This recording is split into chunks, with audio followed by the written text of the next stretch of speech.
Vote base കൂടിയെന്ന് പറഞ്ഞു, account തുറന്നു പറഞ്ഞു. അപ്പൊ അതിന്റെ ഒക്കെ പറഞ്ഞു ഇപ്പോഴും അംഗീകരിക്കാൻ സമ്മതിക്കുന്നത്. അതായത് അപ്പൊ അങ്ങനെയെങ്കിൽ കേരളത്തിന് ഒരു കേന്ദ്രമന്ത്രിയെ കിട്ടേണ്ടതല്ലായിരുന്നു?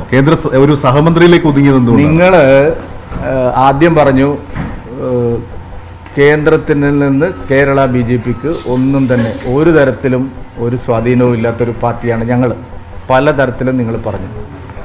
നിങ്ങളുടെ വാർത്തകൾ കേട്ടിട്ട് വിശ്വസിച്ച് അതിന് മറുപടി പറയാനാണെങ്കിൽ നിങ്ങൾ ആദ്യം പറഞ്ഞത് എന്താ? സുരേഷ് ഗോപി തൃശ്ശൂരിൽ മത്സരിക്കില്ല. സുരേഷ് ഗോപിയെ ഒഴിവാക്കാൻ അദ്ദേഹത്തിന് സത്യജിത് റായ് ഫിലിം ഇൻസ്റ്റിറ്റ്യൂട്ടിൻ്റെ ചെയർമാനാക്കി കേരളത്തിലെ BJP നേതൃത്വം.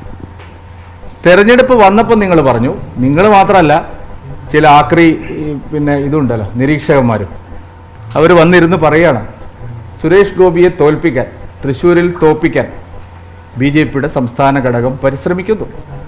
വൈകുന്നേരം നിങ്ങളെയൊക്കെ ചാനലിൽ വൈകുന്നേരം വന്നിരിക്കുന്നുണ്ടല്ലോ കള്ളപ്പണിക്കർമാർ കുറേ ആൾക്കാർ, അവർ വന്നിട്ട് പറയുകയാണ്, എന്താ പറയുന്നത്, സുരേഷ് ഗോപിയെ തോൽപ്പിക്കാൻ സംസ്ഥാന ഘടകം ശ്രമിക്കുന്നു.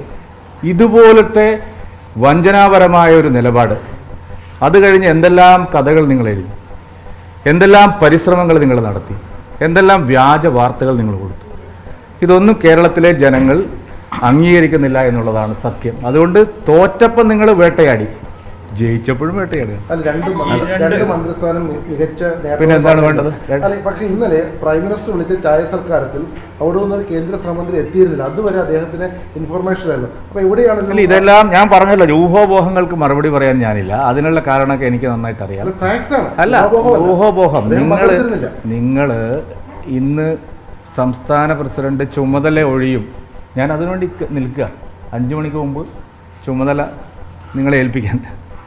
ഇതുപോലത്തെ വ്യാജ വാർത്തകളല്ലേ നിങ്ങൾ ഓരോ ദിവസവും പടച്ചുവിടുന്നത്? ഈ വ്യാജ വാർത്തകൾ വെച്ചിട്ട് അതിന് ഞാൻ മറുപടി പറയണമെന്ന് പറഞ്ഞു കഴിഞ്ഞാൽ നിങ്ങൾക്കൊന്നും കാര്യം ഇതുവരെ പിടികിട്ടിയിട്ടില്ല.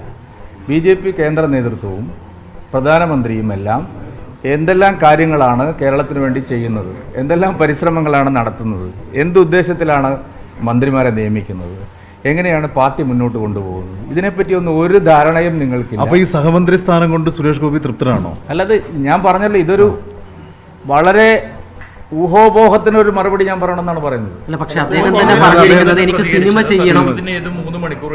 ഇല്ല, ഞാൻ പറഞ്ഞു ഇതുപോലത്തെ കള്ളക്കഥകൾ നിങ്ങൾ പറഞ്ഞുകൊണ്ടിരിക്കുകയാണ്. ഞാൻ പറഞ്ഞല്ലോ, നിങ്ങൾ സുരേഷ്, ഞാൻ ചോദിച്ച 3 ചോദ്യത്തിന് നിങ്ങൾ മറുപടി പറഞ്ഞില്ല. സുരേഷ് ഗോപി തൃശ്ശൂരിൽ മത്സരിക്കില്ല. സുരേഷ് ഗോപിയെ വെട്ടാൻ വേണ്ടിയിട്ട് അദ്ദേഹത്തിന് സത്യജിത് റായ് ഫിലിം ഇൻസ്റ്റിറ്റ്യൂട്ടിൻ്റെ ചെയർമാനാക്കി. സുരേഷ് ഗോപിയെ തോൽപ്പിക്കാൻ BJP ഔദ്യോഗിക നേതൃത്വം പരിശ്രമിച്ചു. നിങ്ങൾ ഈ പറഞ്ഞ 3 എണ്ണത്തിന് ആദ്യ ഉത്തരം പറയും, അത് കഴിഞ്ഞിട്ട് ഞാൻ നാളെ പറയും. സുരേഷ് ഗോപി 5 വർഷവും മന്ത്രിയായി തന്നെ തുടരും. അല്ല, ഇത് ഞാൻ പറഞ്ഞല്ലോ, സുരേഷ് ഗോപിയെ മന്ത്രിയാക്കിയിരിക്കുന്നത് പ്രധാനമന്ത്രിയാണ്. അപ്പോൾ അതുകൊണ്ട് ഈ കാര്യങ്ങളൊന്നും എൻ്റെ അധികാര പരിധിയിൽ വരുന്ന കാര്യങ്ങളല്ല. അതുകൊണ്ട് എന്നെ നിങ്ങൾ എത്ര ചോദിച്ച് ബുദ്ധിമുട്ടിച്ചിട്ടും കാര്യമില്ല. അല്ല, എന്താ പറഞ്ഞ പിൻരാജ്, നിങ്ങൾക്കൊക്കെ ഈ പണി ഒഴിവാക്കിയിട്ട് വേറെ ഞാൻ പ്രധാനമന്ത്രി അല്ലാതെ നിങ്ങളിപ്പോ അതല്ല എഴുതാൻ പോകുന്നത്. അല്ല ബിൻരാജ, നിങ്ങളെ ചാനല് എന്തെല്ലാം എഴുതി വൈകുന്നേരം കൊണ്ട് ഇരുത്തിയില്ല ഓരോ ആൾക്കാരെ 9 മണിക്ക് 8 മണിക്ക് മാസപ്പടി കൊടുത്ത് അവരൊക്കെ കൊണ്ട് നിങ്ങൾ എന്തെല്ലാം പറയിപ്പിച്ചു. എന്നിട്ട് അതേ ചോദ്യം തന്നെ ഇപ്പൊ വീണ്ടും ചോദിക്കുകയാണ്. അതായത് കെ സുരേന്ദ്രനെ അറിയിക്കേണ്ട ആവശ്യമുണ്ടോ? നിങ്ങൾക്ക് ഇത്ര 20 വർഷം 15 വർഷമായി ഡൽഹിയിൽ മാധ്യമ പ്രവർത്തനം നടന്നത്. എങ്ങനെയാണ് മന്ത്രിസഭ രൂപീകരിക്കുന്നത്? മന്ത്രിസഭ രൂപീകരിക്കുന്നതിന് മുമ്പ് എന്തെല്ലാം കാര്യങ്ങളാണ് നടക്കുന്നത്? ഇതൊന്നും അറിയാതെ ഇത് ആരെയാണ് നിങ്ങൾ കബളിപ്പിക്കുന്നത്?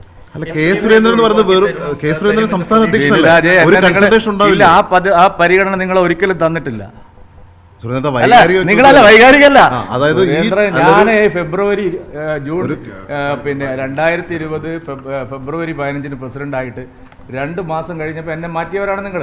12 തവണയായി നിങ്ങൾ മാറ്റുന്നത്. അതുകൊണ്ട് നിങ്ങൾ പറയുന്ന ചോദ്യത്തിനൊന്നും ഒരു മറുപടി പറയാനേ ഇല്ല, ഒരു കാര്യമില്ല. നിങ്ങളുടെ ദുഷ്ടലാക്കാണ്. ഞങ്ങൾക്ക് 2 മന്ത്രിമാരെ കിട്ടി, 20% വോട്ട് കിട്ടി. BJP കേരളത്തിൽ ഒരു രാഷ്ട്രീയ ശക്തിയായിട്ട് അതിൻ്റെ സാന്നിധ്യം ഉറപ്പിച്ചു.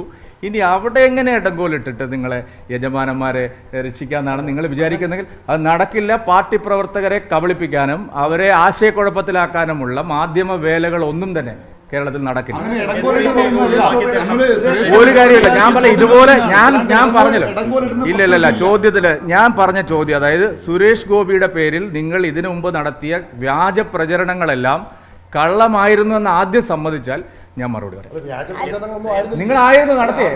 അല്ല, ആ സമയത്തില്ല ചേട്ടാ, ഞാൻ പറഞ്ഞ അല്ല, നിങ്ങൾ അതാ പറഞ്ഞ ആ സമയത്ത് നിങ്ങൾക്ക് തോന്നിയതുപോലെ നിങ്ങൾ പറഞ്ഞിട്ട് അത് BJPയുടെ അഭിപ്രായമാണ്, സുരേഷ് ഗോപിയുടെ അഭിപ്രായമാണ് നിങ്ങൾ പറയുന്നതാണ്.